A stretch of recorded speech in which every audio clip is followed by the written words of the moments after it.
Bonjour à tous, j'espère que vous allez bien. On se retrouve aujourd'hui pour que je vous présente 10 astuces ou choses à connaître sur Windows 10. Alors la première façon de faire pour réduire ou afficher les fenêtres, c'est comme ça. Vous sélectionnez la fenêtre, vous la secouez comme ça, et là ça réduit tout. Vous la resecouez, et ça réaffiche tout. La deuxième façon de faire pour réduire toutes les fenêtres ou toutes les afficher, c'est cliquer sur le petit bouton en bas à droite. Voilà, ça a tout enlevé, je reclique dessus, et ça remet tout. Vous pouvez faire une recherche dans le menu démarrer sans utiliser la barre de recherche qui est dédiée à ça. Vous avez juste à cliquer une fois sur le menu démarrer et là vous écrivez directement sur votre clavier sans sélectionner un champ en particulier. Vous écrivez par exemple Chrome. Voilà, et ça va me trouver Google Chrome. Et en fait, le champ de recherche se met automatiquement. Donc, je vous remontre. Vous cliquez sur le menu démarrer, vous écrivez sur le clavier Chrome et ça lance la recherche. Par défaut, votre barre de recherche ressemble à ça. Donc vous avez le champ de recherche ici, vous avez le bouton Cortana, vous avez la météo. Enfin bref, tout ça c'est très chargé. Et pour avoir une barre des tâches fine et lisible, il va falloir faire les actions suivantes. Donc vous faites un clic droit sur la barre des tâches, vous décochez afficher le bouton Cortana, ça vous fait déjà ça en moins. Vous refaites un clic droit, rechercher, vous faites masquer, ça vous enlève la recherche ici.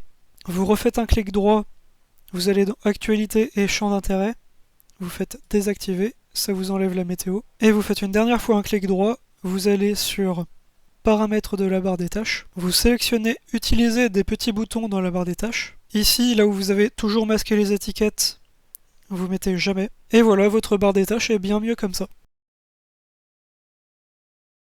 Alors je vais vous montrer comment créer une barre d'outils.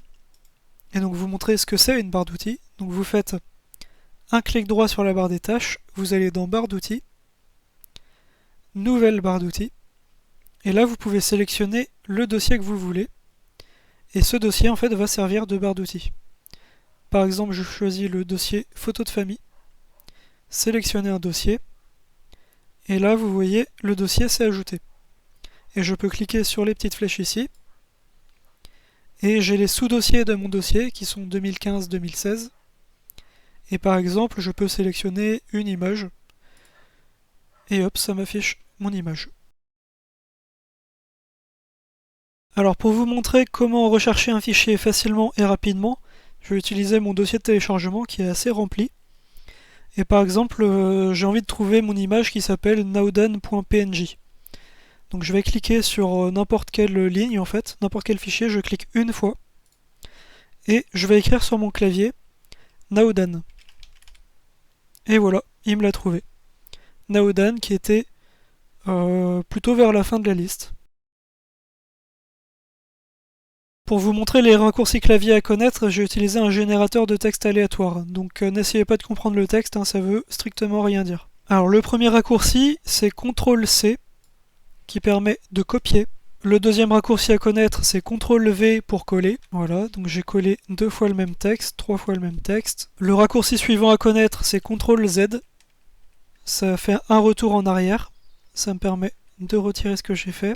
Vous avez également le raccourci CTRL-X, qui permet de couper. Vous avez le raccourci CTRL-A qui permet de surligner toute la page en même temps. Ensuite, vous avez la touche F5 qui permet d'actualiser la page. Ça fonctionne sur à peu près tout sur Windows. Pas seulement le navigateur, vous avez aussi l'explorateur. Et pour finir, vous avez la touche F11 qui permet de mettre le navigateur ou parfois aussi un autre logiciel ou une vidéo en plein écran. Voilà. Voilà ce que fait la touche F11. Alors parfois vous galérez parce que vous devez passer, sans faire exprès, vous avez passé votre clavier en QWERTY, vous voulez le remettre en AZERTY ou inversement. Et en fait vous n'avez pas forcément besoin de connaître le raccourci, parce que normalement par défaut, lorsque vous allez en bas à droite, vous avez FRA ici, pour français. Vous appuyez là-dessus, et vous mettez en anglais ou en français, et il y a le clavier qui suit. Si vous mettez anglais, ça se met en QWERTY. Si vous mettez français, ça se met en AZERTY. Alors le chemin d'un dossier est limité à 256 caractères. je vais vous montrer un exemple. Par exemple, je vais dans mon dossier de tout à l'heure, photo de famille, 2016. Ensuite, j'ai fait tout un tas de dossiers avec beaucoup d'écriture pour arriver aux 256 caractères.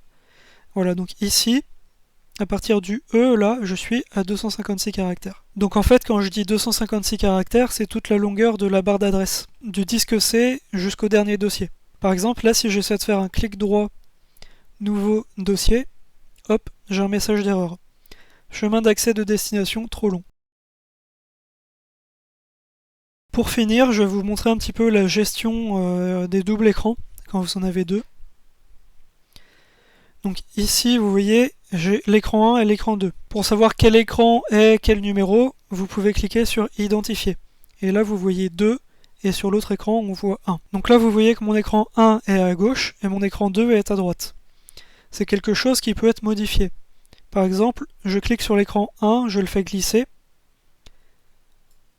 et là, voilà, ça a changé. Et donc du coup, si je veux passer sur l'écran 1, je suis obligé de faire passer ma souris vers la droite.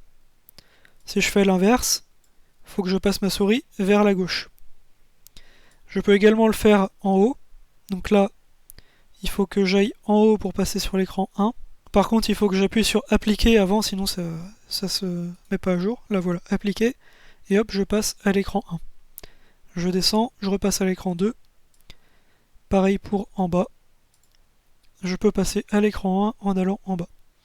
Donc ça peut être utile si par exemple vous avez votre deuxième écran qui est au-dessus. Donc en fait, il faut placer votre écran 1 par rapport à votre écran 2 selon là où vous l'avez mis sur votre bureau. Ensuite, vous pouvez choisir quel est votre écran principal.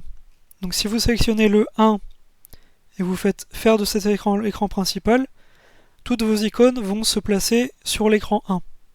Pareil pour l'écran 2. Ensuite, vous pouvez, si vous voulez, mettre en mode portrait, paysage, etc. Et dans ces cas-là, vous pouvez renverser votre écran pour qu'il soit adapté à ce que vous voulez faire. Ici, vous réglez votre résolution. Et ici, vous réglez le zoom de votre écran. Si vous avez un petit écran, que vous avez une mauvaise vue, vous pouvez mettre à 125, 150, 175%. 175% par contre, c'est vraiment très grand. Ah oui, c'est sur l'écran 1, pardon. Je vais vous montrer ça sur l'écran 2. Je clique sur l'écran 2. Et je mets 175%. Voilà, donc là vous voyez, c'est vraiment très grand. Donc je ferai probablement une autre vidéo de ce style pour Windows 11, mais ce sera vraiment pas pour tout de suite, hein. Je vous déconseille de l'installer pour l'instant. Attendez au moins 6 mois, attendez que ce système d'exploitation soit bien débugué, parce que quand quelque chose est tout neuf, forcément il y a des bugs. Et en plus, Windows 11 est plus lourd, plus gourmand, et si votre ordinateur est pas assez puissant, ça va pas être top, hein, ça va être encore plus lent. Donc franchement, évitez de faire ça. Pour les autres, pour ceux qui ont un ordinateur assez performant, vous pouvez l'installer, je pense, dans 6 mois. Ce sera suffisamment débugué. Voilà, cette vidéo est terminée, j'espère que ça vous aura plu, que ça vous aura appris des choses. Et on se retrouve le week-end prochain pour une nouvelle vidéo. Allez, bon week-end!